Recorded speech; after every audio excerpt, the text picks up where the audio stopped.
अस्सलाम वालेकुम। आज हम जो है रीडिंग करेंगे पंजाब टेक्स्ट बुक से किसकी, इलेक्ट्रिक फील्ड की। हमने सिंध टेक्स्ट बुक से इलेक्ट्रिक फील्ड की रीडिंग कर ली थी, ठीक है। आज हम किससे करते हैं, पंजाब टेक्स्ट बुक से इलेक्ट्रिक फील्ड की रीडिंग करते हैं। तो आइए देखते हैं कि पंजाब टेक्स्ट बुक में इलेक्ट्रिक फील्ड की क्या पॉइंट्स लिखी हुई हैं, ठीक है।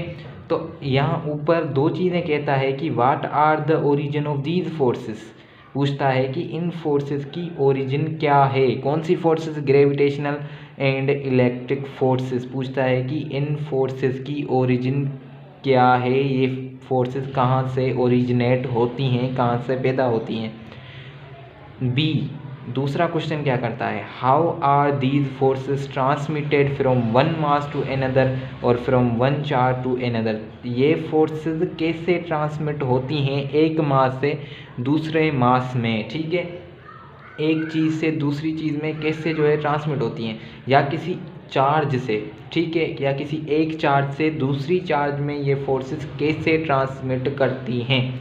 तो नीचे इस पैरा में जो है इसका जवाब देता है कि ए का जवाब बताता है कि स्टिल अननोन इन ए, जिसमें क्या पूछा जा रहा था कि what are the origin of these forces, इन फोर्सेज की ओरिजिन क्या है। इसका जवाब ये लिखा हुआ है पंजाब टेक्स्ट बुक में कि इन इज़ स्टिल अननोन, मतलब कि ये तो हमें पता ही नहीं है कि इन फोर्सेज की ओरिजिन कहाँ से है, कहाँ से ये फोर्सेस ओरिजिनेट होती हैं ये पता नहीं है, इसका जो रीज़न है वो अननोन है, ठीक है। The existence of these forces is accepted as it is, ठीक है। इनकी एग्जिस्टेंस जैसी है वैसा ही इसे इन्हें एक्सेप्ट किया जाता है, कुछ पता नहीं है कि कहाँ से ओरिजिनेट हुई। इसी वजह से इन्हें क्या कहा जाता है, called basic forces of nature.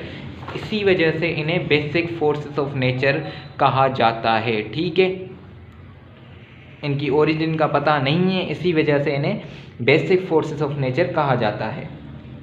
तो अब हम पढ़ते हैं to describe the mechanism by which electric force is transmitted, ठीक है। दूसरे सवाल में क्या पूछता था, how are these forces transmitted. पहले सवाल का जवाब मिल गया कि अभी तक अननोन है, ये पता ही नहीं है कि ये कहाँ से ओरिजिन हुई है। इनका जैसे एग्जिस्टेंस है उसे वैसे ही एक्सेप्ट किया जाता है और इन्हें इनका कोई रीज़न ही नहीं पता ही नहीं है कि कहाँ से जो है ना कहाँ से ओरिजिन हुई हैं। उस वजह से इनको क्या नाम दे दिया गया है, बेसिक फोर्सेस ऑफ नेचर, ठीक है। अब आते हैं दूसरे सवाल के जवाब पर। दूसरे सवाल में क्या पूछा जाता है कि how are these forces transmitted from one mass to another और from one charge to another. अब ये फोर्सेस कैसे ट्रांसमिट होती हैं एक चार्ज से दूसरी चार्ज पर या एक मास से दूसरे मास पर, ठीक है। अब इसका जवाब कौन देता है, इसका जवाब देता है Faraday. To describe the mechanism by which electric force is transmitted. अब कौन सा मैकेनिज्म हम जो है देखेंगे, वो मैकेनिज्म जिससे फोर्स, इलेक्ट्रिक फोर्स क्या होती है, ट्रांसमिट होती है मास टू मास या चार्ज टू चार्ज से, ठीक है। इसका किसने बताया कि ट्रांसमिटेड, इलेक्ट्रिक फोर्स ट्रांसमिटेड का कॉन्सेप्ट किसने बताया, माइकल फैराडे ने, ठीक है। ये ईयर भी लिखा हुआ है कि माइकल फैराडे कब पैदा हुआ। तो introduce the concept of an electric field. अगर पूछा जाए कि इलेक्ट्रिक फील्ड का कॉन्सेप्ट किसने दिया है तो जवाब क्या देंगे कि माइकल फैराडे ने इलेक्ट्रिक फील्ड का कॉन्सेप्ट दिया। माइकल फैराडे से पहले इलेक्ट्रिक फील्ड का कोई कॉन्सेप्ट नहीं था। माइकल फैराडे से पहले इलेक्ट्रिक फील्ड डायरेक्ट फोर्स लगती थी, जैसे कि कोई सब्सटेंस पड़ा है इस पर हम कोई डायरेक्ट फोर्स लगाएं, इसे धकेलें, तो ऐसे ही कुछ इलेक्ट्रिक फील्ड का कॉन्सेप्ट था कि कोई चार्ज है वो किसी चार्ज पर डायरेक्ट फोर्स लगाती है। जैसे यहाँ पर कोई सब्सटेंस पड़ा है, हम उसे हाथ से धकेलते हैं, तो माइकल फैराडे से पहले ये कॉन्सेप्ट था कि किसी भी चीज़ पर जो फोर्स लगती है वो कैसे लगती है, डायरेक्ट, ठीक है। ये हमने सिंध टेक्स्ट बुक से पढ़ा हुआ है और जो इलेक्ट्रिक फील्ड का लेक्चर मैंने YouTube पर रखा है उस पर भी मैंने बताया हुआ है, ठीक है, वहाँ से देख लीजिएगा। तो आगे चलते हैं हम। तो दूसरे सवाल का जवाब किसने दिया, माइकल फैराडे ने। माइकल फैराडे ने ही इलेक्ट्रिक फील्ड का कॉन्सेप्ट दिया, ठीक है। अकॉर्डिंग टू हिज थ्योरी, ठीक है, माइकल फैराडे की थ्योरी के मुताबिक क्या है, it is the intrinsic property. Intrinsic property एक ऐसी प्रॉपर्टी है जो किसी भी चीज़ पर डिपेंड नहीं करती, ठीक है। जैसे कि मास एक इंट्रिंसिक प्रॉपर्टी है, किसी चीज़ पर भी डिपेंड नहीं करती। इंट्रिंसिक प्रॉपर्टी और एक्सट्रिंसिक प्रॉपर्टी।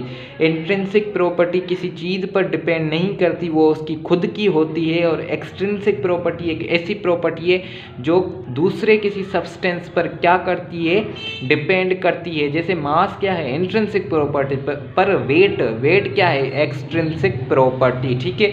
तो इंट्रिंसिक प्रॉपर्टी उसकी खुद की होती है, किसी चीज़ पर डिपेंड नहीं करती। Intrinsic property of nature that an electric field exist in the space around an electric charge. ये इंट्रिंसिक प्रॉपर्टी है जो किसी इलेक्ट्रिक चार्ज के अराउंड स्पेस में क्या करती है, मौजूद होती है। ये एक रीजन है या एक स्पेस है, ठीक है, जिसे हम क्या कहते हैं, इलेक्ट्रिक फील्ड, जो इलेक्ट्रिक चार्ज के सराउंडिंग में होता है, ठीक है। This electric field is considered to be a force field that exert a force. अब इस इलेक्ट्रिक फील्ड को हम कंसीडर करते हैं क्या, फोर्स फील्ड। अब इसे फोर्स फील्ड क्यों कहा जाता है, इसलिए कहा जाता है जब हम कोई टेस्ट चार्ज, ठीक है, कोई टेस्ट चार्ज इसकी फील्ड में रखेंगे तो ये चार्ज क्या करेगी, इस टेस्ट चार्ज को धकेलेगी। मतलब क्या, मतलब कि फोर्स लगाएगी, इस चार्ज पर फोर्स लगाएगी ताकि इस फील्ड से इस चार्ज को बाहर निकाल सके।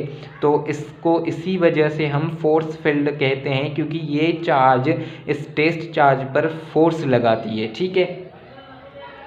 किस वजह से लग रही है, इलेक्ट्रिक फील्ड की वजह से लग रही है। ये इलेक्ट्रिक फील्ड में फोर्स लग रही है टेस्ट चार्ज पर, ठीक है। इसी वजह से ही हम इसे फोर्स फील्ड कहते हैं। That exert a force on other charges placed in that field, जो क्या करती है, फोर्स एक्सर्ट करती है जो दूसरी चार्जेस उसकी फील्ड में मौजूद होती हैं।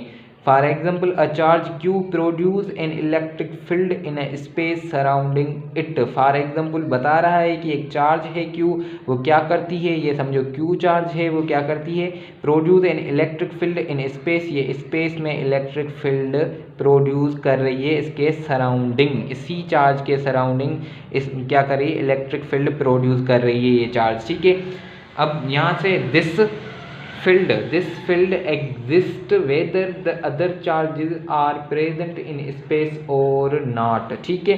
अब this field exists whether the other charges are present in space or not, ये फील्ड एग्जिस्ट करती रहेगी चाहे फिर दूसरी चार्ज स्पेस में मौजूद हो या ना हो। अगर इस फील्ड में कोई और चार्ज मौजूद है या नहीं है, पर ये फील्ड, इसकी जो इस चार्ज की फील्ड है वो एग्जिस्ट करेगी, ठीक है। ये फील्ड जो है ना हमेशा एग्जिस्ट करेगी, चाहे दूसरी चार्ज वहाँ पर हम रखें या ना रखें। However, the presence of field cannot be tested until another charge Q naught is brought into the field. अब इलेक्ट्रिक फील्ड को हम टेस्ट नहीं कर सकते जब तक हम उसमें टेस्ट चार्ज को ना लाएं, ठीक है। इलेक्ट्रिक फील्ड, अगर ये चार्ज है एक और ये इसके सराउंडिंग इलेक्ट्रिक फील्ड है, हमें तब तक इलेक्ट्रिक फील्ड का पता नहीं चल सकता जब तक हम उसके इलेक्ट्रिक फील्ड में टेस्ट चार्ज को ना ला दें। टेस्ट चार्ज क्या करता है, मेयर करता है किसी चार्ज की इलेक्ट्रिक फील्ड को, ठीक है। Thus the field of a charge Q interacts with Q naught, तो क्या करेगी, Q की जो है ना इलेक्ट्रिक फील्ड वो इंटरेक्ट करेगी टेस्ट Q नॉट क्या है, test charge, to produce an electrical force. तो ये Q जो इसकी इलेक्ट्रिक फील्ड है ये इस टेस्ट चार्ज पर फोर्स लगाएगी, इलेक्ट्रिक फोर्स लगाएगी, ठीक है। The interaction between Q and Q not is accomplished in 2 step, ये 2 स्टेप्स में कंप्लीट होती है। The charge Q produce a field, ये चार्ज Q, ये क्या है, चार्ज Q ये क्या करती है, इलेक्ट्रिक फील्ड प्रोड्यूस करती है, ठीक है। B, the field interacts with charge Q naught to produce a force F on Q naught, तो जो फील्ड है वो इंटरेक्ट करेगी किससे, Q naught, ये टेस्ट चार्ज है, इससे इंटरेक्ट करेगी और इस पर क्या करेगी, फोर्स प्रोड्यूस करेगी टेस्ट चार्ज पर। These 2 steps are illustrated in figure में बताया गया है, ठीक है।